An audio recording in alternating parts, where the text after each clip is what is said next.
Guiones y guionistas, capítulo 251. Hoy contesto a vuestras preguntas sobre créditos de guión e historias sin subtramas, entre otras.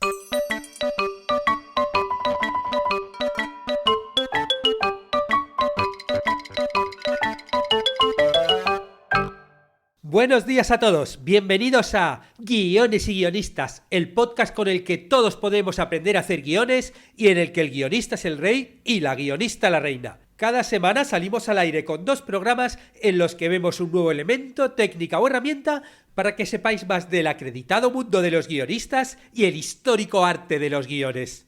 Hoy volvemos a vuestras preguntas sobre el mundo del guión que os tenía un poquito abandonados. Bueno, pues aquí vuelvo.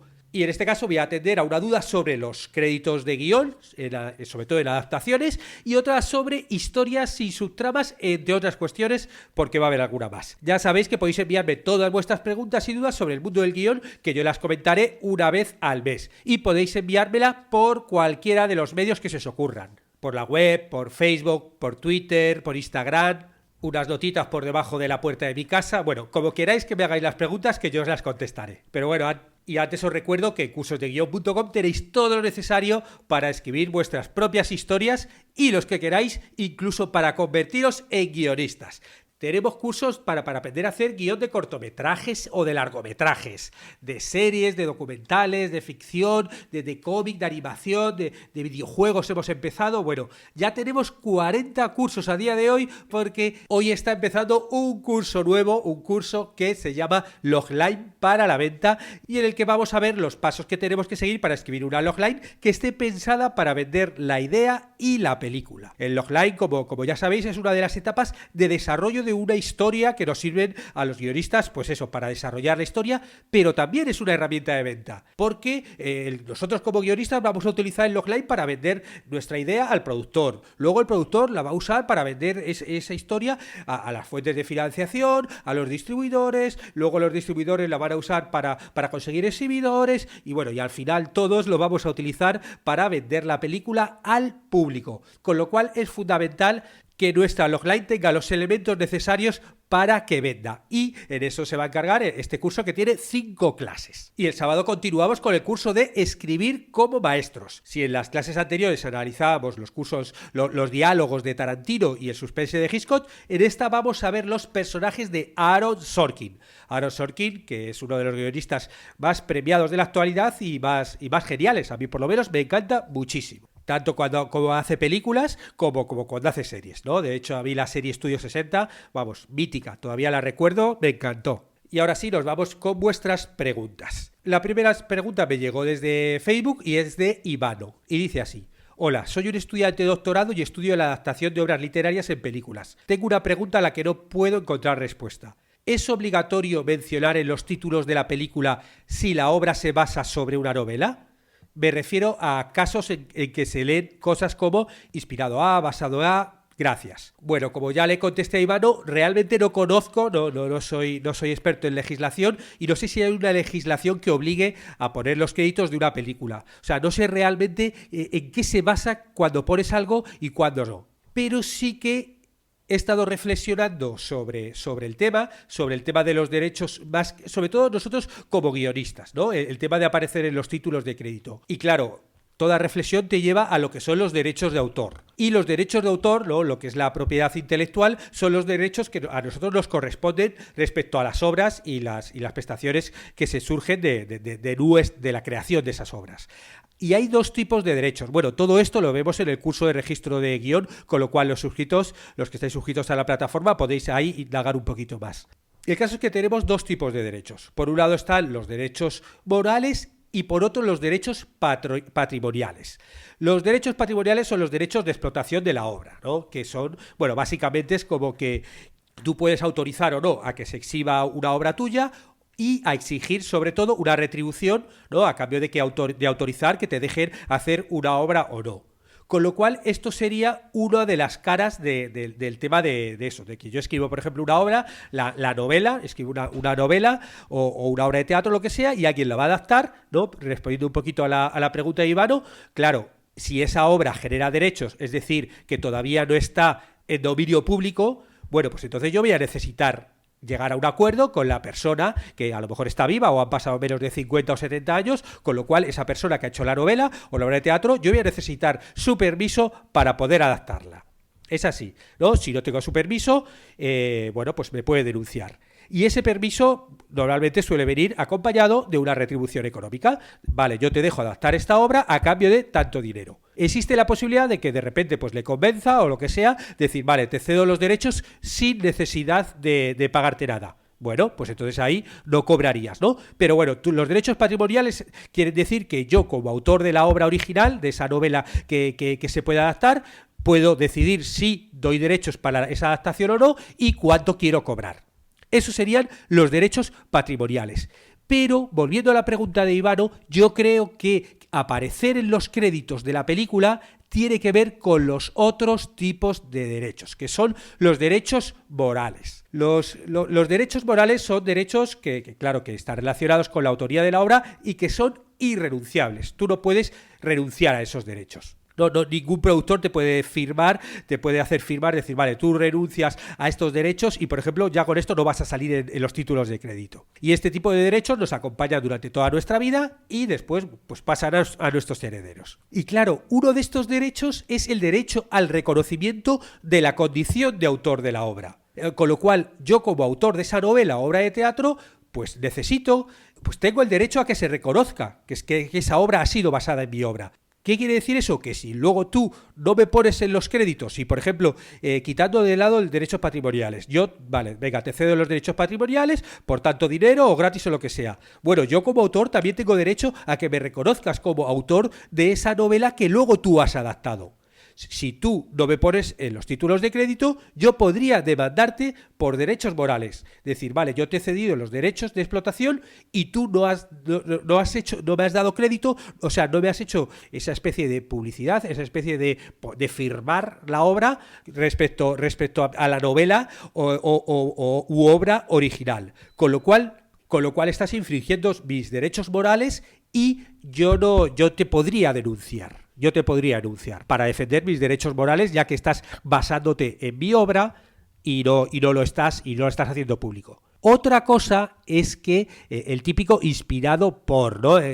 Bueno, o sea, aquí hay distintas alegaciones que se me ocurren ahí directamente, obviamente sin ser yo abogado. Primero, están las obras que son de dominio público, con lo cual esas obras, bueno, pues ya obviamente ya no tengo por qué pagar a nivel patrimonial. En cualquier caso, a mí yo imagino como productor, yo lo pondría, alegaría que está adaptada o inspirada en esa obra original, porque, bueno, no deja de ser una publicidad más.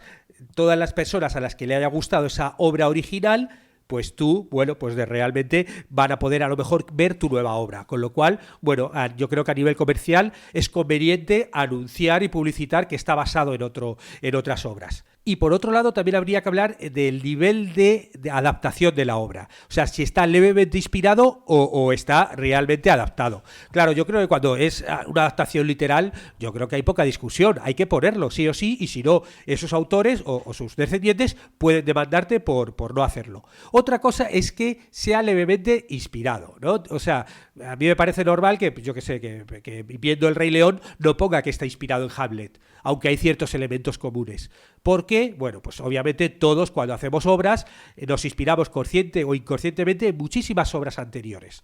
Con lo cual yo creo que hay ciertos elementos, ¿no?, donde te dejas claro que está inspirado, elementos de estructura o, por ejemplo, que agarres directamente un personaje, le pongas el mismo nombre y luego desarrolles por otro lado. Claro, tú eso vas a tener que evidenciar que ese personaje es de una obra anterior. Sí, pero sí, claro, si tú tomas pequeños elementos que te sirven de inspiración, bueno, no hace falta poner a adaptar. Con lo cual, ahí hay un grado de inspiración que, bueno, en el caso de que alguien cree que...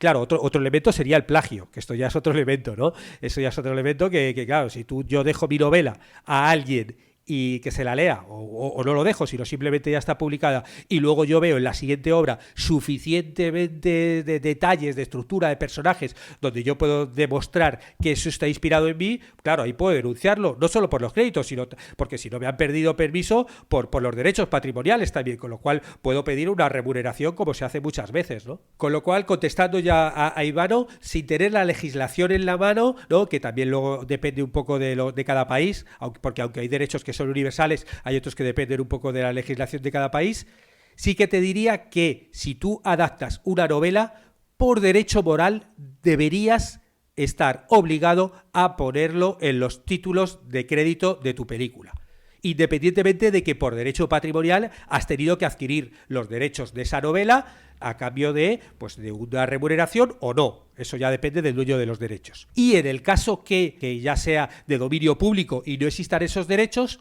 ahí ya no sé si al no tener que pagar ni pedir permiso para poder hacerlo, ya, bueno, pues los descendientes luego pueden ponerte en juicio por no haber dicho que se había adaptado esa novela original, ¿no? Porque, bueno, ya son de dominio público, con lo cual tú ya puedes hacer más o menos lo que quieras. Y yo creo que a partir de ahí, bueno, yo creo que tú ya como productor de tu película, bueno, pues vas a decidir si lo pones o no. No, porque ahí yo creo que ya no vas a estar tan obligado, ¿no? Pero vamos, en cualquier caso, yo no soy abogado. Eso es una opinión mía. La siguiente pregunta es de Eric y me llega de YouTube y dice: muy buenos los podcasts, muchas gracias por tu gran trabajo, David. Tengo una duda. ¿En qué momento empezar la acción en una escena y en qué momento cortarla para que sea dramáticamente buena y no contar de más o de menos? Gracias. Como momento en el curso de escritura de escenas, ¿no? que ya habréis visto algunos de los suscriptores, hay 3 formas de empezar a contar una historia y estas 3 formas se pueden trasladar a cómo contar una escena. Las 3 formas de contarlo, bueno, son clásicas, no es algo nuevo. Una se llama, de hecho, ab ovo, que quiere decir desde el huevo, es decir, desde el origen, que es cuando haces la narración siguiendo un orden cronológico a partir del principio, bueno, pues lo vas desarrollando hasta terminar con la resolución del conflicto. Que esto trasladado al mundo de las escenas, bueno, pues sería así, ¿no? Directamente empezar una escena por el principio, luego que surja ese incidente incitador o ese conflicto, se desarrolle y termine. La otra forma de empezar una historia es in media res, ¿no? Que es empezar el relato por el medio, ¿no? Cuando la acción ya se ha puesto en marcha, que es algo que, bueno, se suele utilizar mucho pues en relatos cortos, y que trasladado al mundo de las escenas es empezar directamente la escena ahí por el conflicto, quitarte esa especie como de principio y empezar ya en mitad de la escena. No hace falta que veamos como el tipo del vaquero entra directamente al salón del sheriff, entra al duelo y tal, no, ya directamente entramos con el enfrentamiento. Y la tercera forma de empezar una escena es in extrema res, que son los relatos o escenas que comienzan a contarse desde la escena final o por el desenlace del conflicto. Que, bueno, pues eso normalmente, por ejemplo, se utiliza mucho en las series o en películas que pones el teaser, pones ahí una especie de cebo, ¿no? Y luego ya a partir de ahí lo empiezas a contar. Y aquí sería directamente empezar la escena, pues eso, ya con el disparo, con la bomba, o sea, ir directamente ya al clímax, a la parte potente. Esas son las 3 tipos de empezar. Claro, sí que es verdad que dependiendo del momento del relato y de la escena, pues es conveniente empezar de una forma o de otra. Lo que pasa es que, contestando a tu pregunta de forma clara, sí que hay un consejo en el mundo del guión, que sí que es algo que tenemos que tatuarnos en la frente, porque es un consejo que yo creo que se mantiene siempre. Y es que, bueno, primero tienes que ver qué necesitas contar en la escena, ¿no? Antes de ver cómo empiezo y cómo acabo, es ¿qué es lo que necesito yo como autor contar dentro de esta escena? Y cuando ya tengas claro qué contar, a partir de ahí ya viene el consejo clásico, que es empieza la escena lo más tarde posible y acábala lo antes posible. Es decir, empieza tarde y termina pronto. O sea, si yo ya quiero contar esto, pues no hace falta que vemos como el tipo toca el timbre, abre, llama a la puerta, entra, hola, buenos días, o sea, quítate todas esas partes iniciales y entra ya directamente a lo que quieres contar. Y luego, una vez que ya lo has contado, una vez que has hecho tu mini climas de esa escena, una vez que ya ha habido una resolución, vete lo antes posible. No hace falta que le veamos cómo se despide, cómo se abraza, se dan un beso, hasta mañana, no sé qué. No hace falta que alarguemos la escena.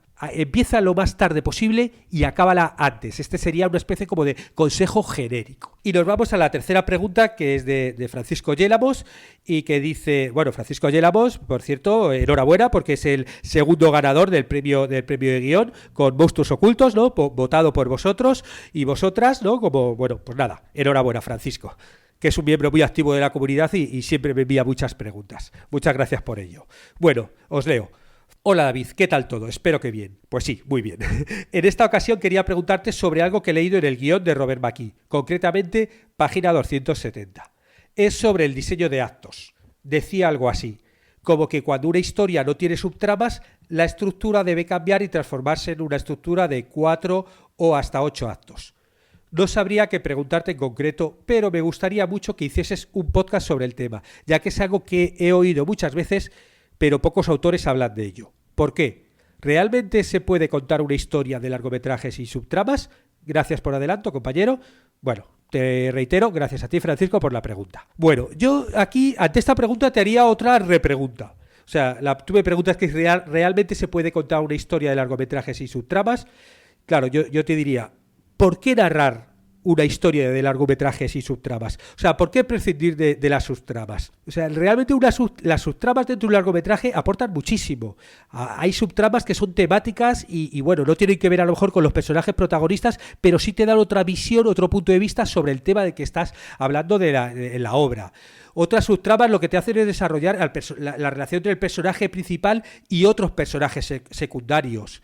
Otras veces están en las subtramas desarrollando historias o tramas de los propios personajes secundarios entre sí. Hay otras veces que el propio personaje principal tiene alguna mini subtrama para desarrollar otra parte suya, otro conflicto suyo. O sea que realmente las subtramas te dan muchísima riqueza a la película. Y es algo que, bueno, por algo casi todas las películas o todas las películas que nos ponemos a pensar tienen varias subtramas. Hay algunas que son más largas y que duran mucho, y otras que son pequeñas y que te duran unas cuantas escenas. O sea, que te haga una subtrama no tiene que ser algo gigante. Y todas estas subtramas pues deberían tener ese principio, ese desarrollo, ese final, sus pequeñitos puntos de giro, y todo esto te va a hacer que la historia sea mucho más entretenida, ¿no?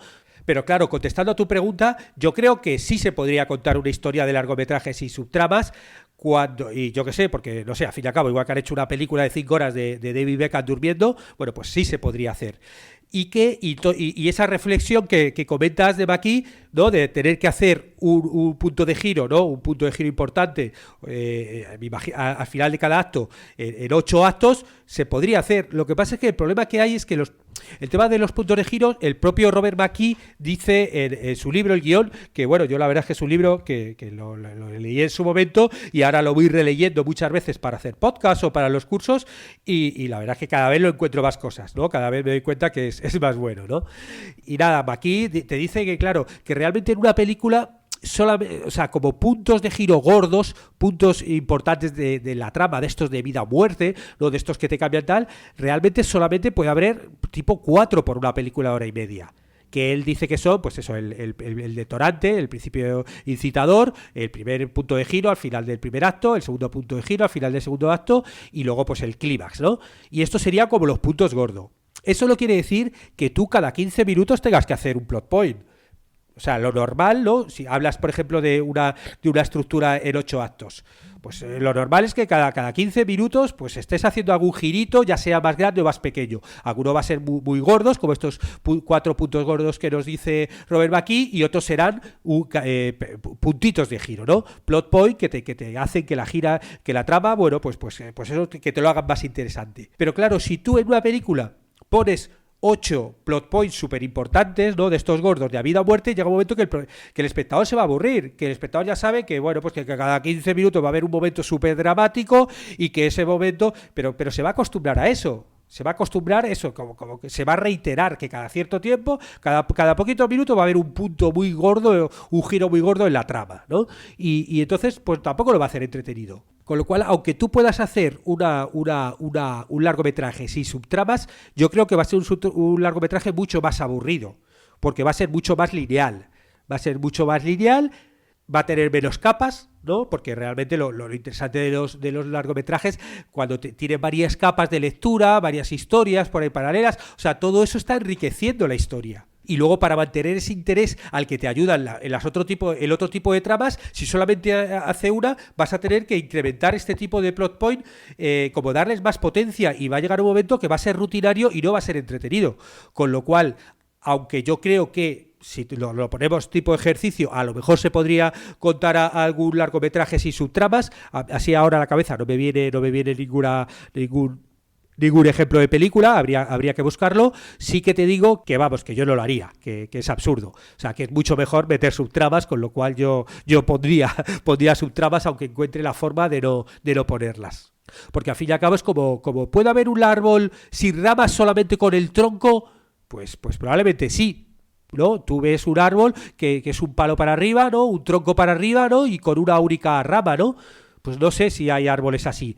Pero por algo los árboles tienen ramas, y ramas que se van yendo unas para un lado, otras para otro, luego salen las hojas, ¿no? Cada una por un lado, luego le van a salir las flores. O sea, todo eso le va a dar muchísima más riqueza a que si es un árbol solamente con una rama, ¿no? Para arriba. Bueno, y con esta conclusión termino este programa en el que hemos contestado preguntas sobre créditos de guión e historias sin subtramas, ¿no? Entre otras cosas. Si pensáis que le puede ser útil a alguien, bueno, pues decidle que existe Guiones y Guionistas, decidle que existe este podcast para que lo escuche, que se puede escuchar, bueno, pues en iTunes, en iVoox, en YouTube, en Spotify, bueno, como queráis. Muchas gracias a los que os suscribís a los cursos de guión o contratáis las consultorías o las mentorías, porque estáis ayudando a que este podcast se mantenga. Estaremos juntos los martes y jueves con nuevas técnicas, estrategias y análisis para que aprendamos entre todos a ser mejores guionistas. ¡Hasta pronto!